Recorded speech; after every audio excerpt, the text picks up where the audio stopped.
Sunni Ittihad Council was a political party which had not contested the general elections, which had not secured any seat in the general elections.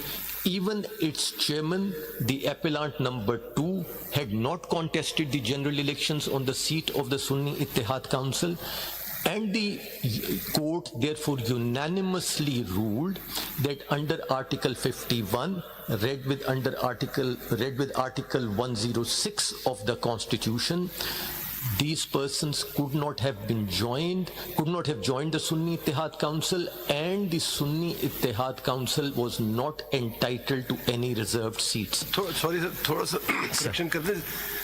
The independents were entitled, they can join Sunni Ittihad, but not for the purpose of reserved seats. Yes, sir, anyone can join any political party within 3 days. Makhdoom साहब, I'm sorry to cut you. जो party already election जीत के अंदर आई है, क्या उसको join कर सकते हैं, या बाहर जो बैठी है, which has not contested any election, if I contest election in independent capacity, और मैं अंदर आके पार्लियामेंट के अंदर जाके कहूँ कि मैं बाहर जो इलेक्शन में नहीं जीत के नहीं आई है, तो मैं उसको ज्वाइन करती हूँ. All 13 members unanimously hold that they could not have so joined. This is a point dealt with, and Sunni Ittihad Council has not sought a review of that. This is a point dealt with unanimously. All 13 members. Sorry to say, सबने ये नहीं कहा. मैं थोड़ा सा distinction दे रहा हूँ इसलिए कि my judgment is somewhat different from that. मैंने इस हद तक कहा, जब हम 2 मेंबर थे, कि any candidate जो इंडिपेंडेंट है, वो किसी भी पार्टी, कोई पॉलिटिकल पार्टी जो कि रजिस्टर हो, उसको ज्वाइन कर सकता है. लेकिन जहाँ तक सीट की बात है, ये रिजर्व सीट किसे मिलेंगी, हमने कहा उससे मिलेगी जिन्होंने इलेक्शन कंटेस्ट की. क्योंकि सुन्नी इत्तेहाद ने इलेक्शन कंटेस्ट नहीं किया था, ये कैंडिडेट शामिल हो सकते हैं उनमें, लेकिन सीट के हकदार नहीं होंगे, रिजर्व सीट के हकदार. माय लॉर्ड, और वो पार्टीज जिन्होंने इलेक्शन जीता, बेशक एक सीट जीती हो, तो उसमें अगर आज़ाद उम्मीदवार शामिल हो जाएंगे, तो on the basis of that strength, तादाद उसमें शामिल होने के बाद फिर reserve seat. That's correct. Maybe I was not clear in my submission. My submission is that all 13 members of this honorable court held that a political party which had not contested the general elections and had not secured a single seat as a result of the general elections will not be entitled to reserved seats simply on the basis that independent candidates have joined it. And on that basis, all 13 members were unanimous in the dismissal of the 2 review petitions, of the 2 appeals filed by the Sunni Ittihad Council. So the submission. वो बाद में party, ये जो parliament में पार्लिमानी party बना सकते हैं, जी, लेकिन वो रिजर्व सीट के हकदार नहीं होंगे. Correct, my lord. My lord, under Article 17, paragraph 2. The fundamental right is to join or form any political party. Makhdoom साहब, अब हमें ये बता दे, वो 13 मेंबर्स ने जो डिसाइड किया, लीव दैट असाइड, हमें इतना बता दे कि मैं जानना चाहती हूँ कि जो पार्टी कोई इलेक्शन कंटेस्ट करके अंदर जाएगी एज अ पॉलिटिकल पार्टी, तो जो इंडिपेंडेंट कंटेस्ट करके आएंगे, तो उनके पास फिर चॉइस होगी, जो अंदर पॉलिटिकल पार्टीज मौजूद हैं, जीत कर आई हैं, उनमें से किसी को ज्वाइन कर, ना कि वो जो पॉलिटिकल पार्टी तो है लेकिन उन्होंने इलेक्शन ही नहीं किया, वो अंदर असेंबली में आए नहीं है, तो वो किस तरह उस पार्टी को ज्वाइन करें? That is correct. That is the correct view of the law, and that is the view of the law which has been enunciated by the 13 members of this honorable court unanimously, that they may join anyone, but they will not be entitled to reserved seats on the basis of such a joinder. That's the submission. Now, sir, in terms on the second part, your ladyship, in terms of the notification having been quashed, which is paragraph 3 on page 191 of the majority judgment's short order, the submission is that a writ of quo warranto could have been issued under Article 199 of the Constitution, and if your lordship and your ships and your ladyship may graciously look at that, under Article 199, paragraph 1, subparagraph B, Roman 2, when issuing a writ of quo warranto, the court is required that requiring a person within the territorial jurisdiction of the court holding or purporting to hold a public office to show under what authority of law he claims to hold that office. That's the writ of quo warranto. So the first requirement is requiring a person within the territorial jurisdiction to show under what capacity he holds that office. So such a notice had to be issued. Secondly, your lordship will see related... Somehow you are treating it as a writ of quo warranto because the court has not taken up individual offices, but the court has only struck down the notification issued by the Election Commission of Pakistan. So this is not simpliciter, in my view, tentatively, that this was a writ of quo warranto.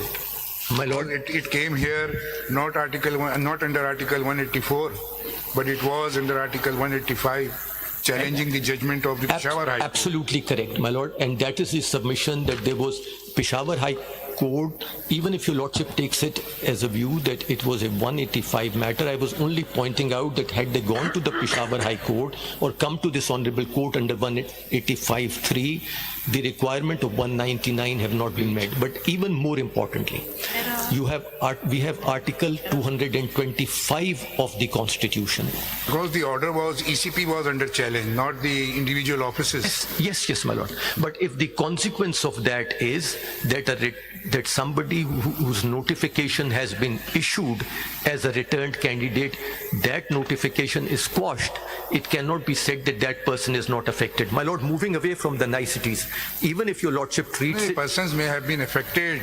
I am just distinguishing the feature between the normal writ and the writ of quo warranto. My lord, if your lordship treats it, for an example, for an argument, treat it as a writ under 199 as a certiorari, quashment of notification.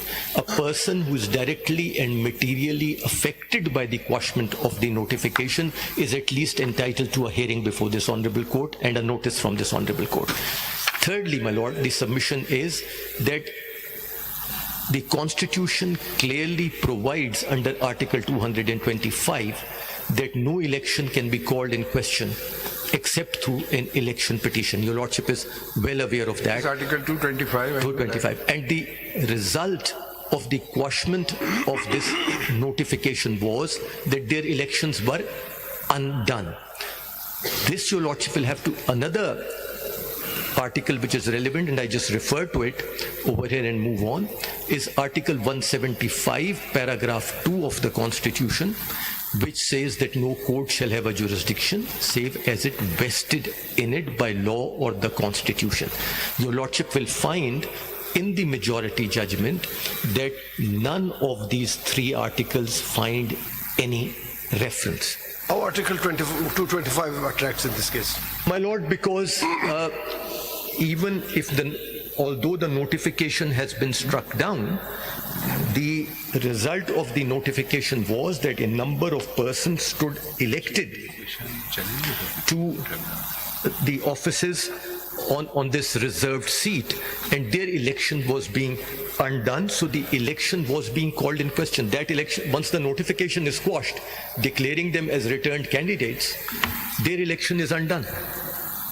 And that is why 225 is relevant. But Article 225 will come when there is a proper election. This is a reserve seat. You have to submit the nomination for the reserve seat, that your contestants of the reserve seat are there. So the seats may be allocated proportionality के साथ. जो proportional representation system mention है इसके अंदर. Correct, my lord. So Article 225 में reserve seat का तो कोई judgment ही नहीं है. There is no judgment of election tribunal for that. my lord, yes, the nomination papers for reserved seats are filed in the same way Yes, I as understand. nomination papers for the general seats. They are scrutinized in the same way. Where the nomination papers are rejected or accepted, the challenges to them before the election tribunals are made in the same way. And post-election, if it is found that a candidate has been wrongly elected, a challenge is made before the election tribunal in the same way. Between the candidates between who allegedly deprive of the seat, between the he candidates. can or he can challenge. Yes, But in ma'am. this case, the reserve seat notification has been struck down. So we just want clarity whether Article 225 in that regard is applicable, because what do you mean to say that the notification should have been challenged before the election tribunal? Then there was no case like that. That is my submission, and I'll deal with it in greater detail. I'm just outlining these at the moment. That is the submission. I'll come to it in greater detail later with your lordship's leave and permission. And if this was the case, then at very initial stage, when five members bench was hearing this case in the Peshawar High Court, they could have non-suited on this technical ground that you have approached the wrong court. You have to approach to the tribunal for that reason. My lord, their petitions were dismissed. This point was specifically not there, but these petitions were dismissed. If your arguments are accepted, then the Peshawar High Court had no jurisdiction.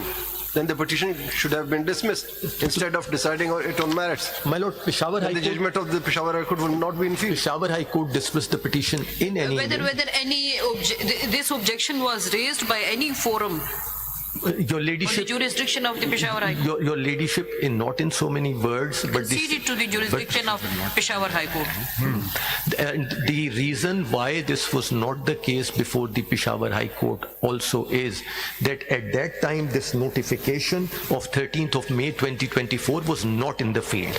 The notification came in the field during the pendency of the matters before this honorable court, and therefore when this honorable court, so the question to the jurisdiction of the Peshawar High Court would not arise when it came before this honorable court. And now I move on to the main facts of the case. This was not an issue which was considered in the majority judgment one way or the other. Likewise, Article 175, paragraph 2 is only considered in the minority opinion of my lord, the senior member of the bench, and my lord, Mr. Justice Naeem Afghan. It is not considered in the majority judgment at all as to what are the consequences of a correct interpretation of Article 175, 2 of the Constitution. My lord, turning to the judgment itself, insofar as review petition is concerned, I am not going to spend a lot of time to state before your lordship as to what are the parameters or scope of the review jurisdiction. That is well established in a number of judgments of this honorable court, that when there is a departure from material facts without adverting to a provision of law or a departure from such a provision of the Constitution or the construction of the Constitution, not just interpretation, because the majority makes a distinction between interpretation of the Constitution and construction of the Constitution. The Supreme Court says this will be an error apparent on the face of the record and it will be interfered with. My lord, the judgment is Pakistan versus Fecto Belarus, PLD 2002, Supreme Court 208. The relevant page is 216. The relevant paragraph is paragraph